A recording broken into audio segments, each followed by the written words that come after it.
श्रीमन्महागणाधिपतये नमः। श्रीसरस्वत्यै नमः। श्रीगुरुभ्यो नमः। मनोजवं मारुततुल्यवेगं जितेन्द्रियं बुद्धिमतां वरिष्ठं वातात्मजं वानरयूथमुख्यं श्रीरामदूतं शरणं प्रपद्ये। महारुद्र हनुमान की जय। राजाधिराज प्रभु रामचंद्र भगवान की जय। जय जय रघुवीर समर्थ। श्री राम इस आध्यात्म रामायण के बालकांड का जो तीसरा सर्ग है, उस तीसरे सर्ग के तीसरे भाग में मैं आप सभी का बहुत बहुत स्वागत करता हूँ और मैं आपसे अनुरोध करता हूँ कि अधिक सज्जन शक्तियों तक यह आध्यात्म रामायण की कथा पहुँचे।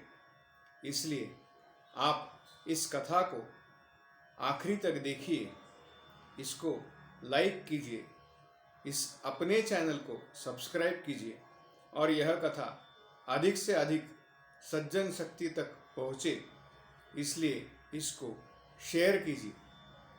ये मैं आपसे इसलिए कह रहा हूँ क्योंकि यह जो माध्यम है, जिस माध्यम से हम ये कथा सुन रहे हैं, यह देख रहे हैं, इस माध्यम की यह ज़रूरत है कि अधिक लोगों तक अगर आप ये वीडियो पूरा देखेंगे तब अधिक लोगों को यह वीडियो, जो इस अध्यात्म के बारे में सुनते हैं, पढ़ते हैं, जो इस प्रकार की वीडियो देखते हैं, तो इन्हें उन लोगों को यह वीडियो दिखाई दिया जाएगा। इसलिए आप ज़्यादा से ज़्यादा इस वीडियो को लाइक कीजिए, शेयर कीजिए और इस चैनल को सब्सक्राइब कीजिए। तीसरे सर्ग के तीसरे भाग में मैं आप सबका स्वागत करता हूँ तथा कथा प्रारंभ करता हूँ।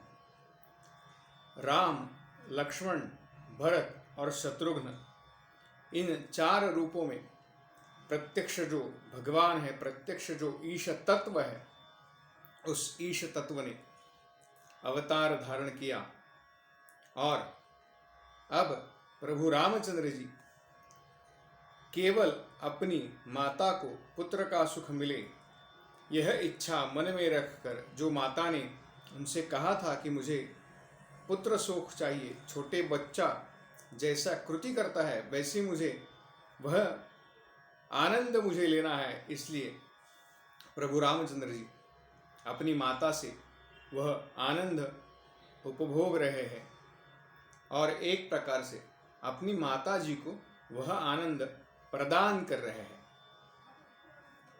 माताओं ने उन्हें सजाया है।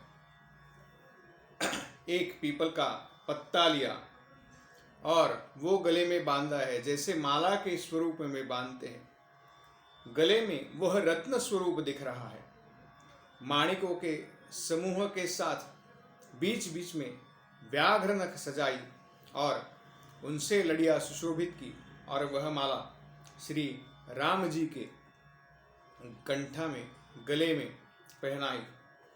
कानों में अर्जुन वृक्ष के जो कच्चे फल हैं वह रत्न जड़ित सुवर्ण के रंग के दिखते हैं, वह आभूषण जैसे लटक रहे हैं तथा वह झनकते हुए रमणीय नुपुर उनके चरणों में पहनाए।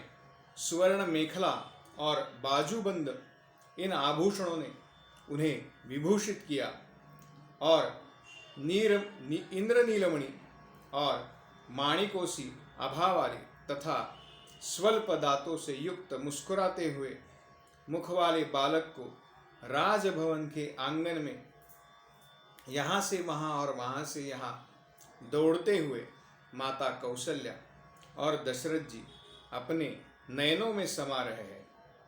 जिस समय महाराज दशरथ भोजन करने को बैठते और आओ राम कर राम जी को बुलाते, तब राम जी स्वयं उनके सामने आ जाते, लेकिन वह जो दे रहे हैं उसमें से राम जी आधा ही खाते और बाद में फिर से भाग जाते।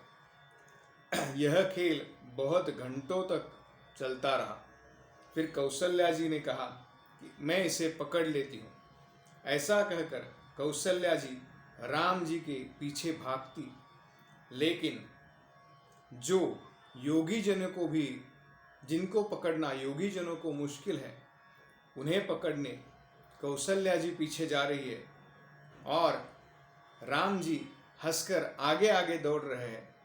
उस समय जब माता थककर बैठ जाती है, तब राम जी स्वयं दौड़कर आते और हंसते हंसते माँ के गले लग जाते।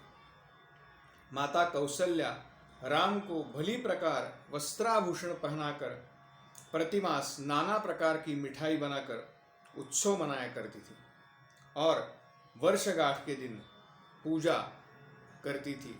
उस समय भी सभी को बुलाकर लड्डू, जिलेबी, कचौड़ी आदि व्यंजन बनाकर उत्सव मनाती थी। राम जी के चपलता के कारण कौशल्या ने घर का काम करना छोड़ दिया था, क्योंकि एक दिन क्या हुआ यह कथा आध्यात्म रामायण में बताई गई है। राम जी माता जी के पास गए और उन्होंने कहा, माता मुझे कुछ खाने को दो। लेकिन कौशल्या माँ कुछ काम में व्यग्र थी, इसलिए उन्होंने ध्यान नहीं दिया। तब राम जी क्रोधित हो गए और उन्होंने डंडे से सब घर के बर्तन फोड़ दिए तथा छिपकर एक अपनी गौशाले में गए और वहाँ गोरस और माखन को गिरा दिया तथा उसे वहीं बैठकर दूध पीने लगे। दूध, दही, माखन यह राम जी पीने लगे और क्रमशः लक्ष्मण जी, भरत जी और शत्रुघ्न जी को वह बांट दिया। तब रसोइया ने जाकर कौशल्या माँ से ये सब कहा। तब हंसती हंसती राम जी को पकड़ने के लिए उस गौशाला में पहुंची, लेकिन वह दूध और दही वहाँ पे गिरने के कारण कौशल्या माँ वहाँ तक जा नहीं पाई, पग पग फिसलने लगी, ऐसा उल्लेख आध्यात्म रामायण में किया है। लेकिन आखिरी में जब कौशल्या माँ ने राम जी को पकड़ लिया, तब राम जी रोने लगे, वह भयभीत हो गए। उन्हें भयभीत देखकर कौशल्या माँ ने बड़े प्रेम से उनको हृदय से लगाया। इस प्रकार जगदानंतकार आनंद घन भगवान श्री राम माया रूप लेकर बाल रूप धारण कर राजा दशरथ और कौशल्या माँ को नित्य आनंदित करते थे। कुछ दिनों के बाद उन चारों भाइयों ने कौमार अवस्था में प्रवेश कर लिया। तब वशिष्ठ जी जो है, उन्होंने उनका उपनयन संस्कार किया और अपनी ही लीला से नाना रूप धारण करने वाले संपूर्ण लोकों के स्वामी यह चारों भाई शास्त्रों का मर्म जानने वाले तथा धनुर्वेद आदि संपूर्ण विद्याओं में पारंगत हो गए। तब उन भाइयों में लक्ष्मण जी सेव्य सेवक भाव से आदर पूर्वक सदा श्री रामचंद्र जी का अनुगमन करते हैं और उसी प्रकार शत्रुघ्न जी सदा भरत जी की सेवा में उपस्थित है।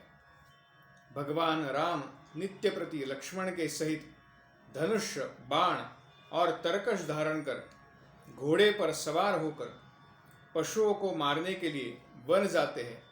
वहाँ उग्र सिंह, व्याघ्र जैसे जो पशु है उनको मारकर यह सभी बात शाम में पिताजी को निवेदन करते हैं। हर रोज प्रातः काल ध्यान करना यह उनका नित्य कर्म है। ध्यान के बाद माता पिता के सामने आकर उनको प्रणाम करना, फिर नम्रतापूर्वक सभी नगरवासियों के समस्त कार्य करते सभा में बैठना, फिर भाइयों के सहित भोजन करके नित्यप्रत मुनिजनों से धर्मशास्त्र का मर्म सुनना और उन सभी की व्याख्या हर रोज प्रभु श्री राम करते हैं। इस प्रकार अधिकारी और परिणामहीन परमात्मा ने मनुष्यावतार लेकर मनुष्यों के आचरण का अनुगमन किया है, समस्त कार्य किए हैं, पर विचार करके देखा जाए तो वो वास्तविकता में कुछ भी नहीं कर रहे हैं। इति श्री आध्यात्म रामायणे उमा महेश्वर संवादे बालकांडे तृतीय सर्गः। राजाधिराज प्रभु रामचंद्र भगवान की जय। आपके इस चैनल के सभी दर्शकों से मेरी पुनः एक बार विनती है कि अधिक सज्जन शक्ति तक यह राम कथा, यह अध्यात्म रामायण की कथा पहुँचे, इसके पीछे का जो तत्व है वह पहुँचे। इसलिए आप ज़्यादा से ज़्यादा लोगों तक यह कथा पहुँचाए, इसे शेयर कीजिए, लाइक कीजिए। तब तक के लिए महारुद्र हनुमान की जय, महारुद्र हनुमान की जय, महारुद्र हनुमान की जय।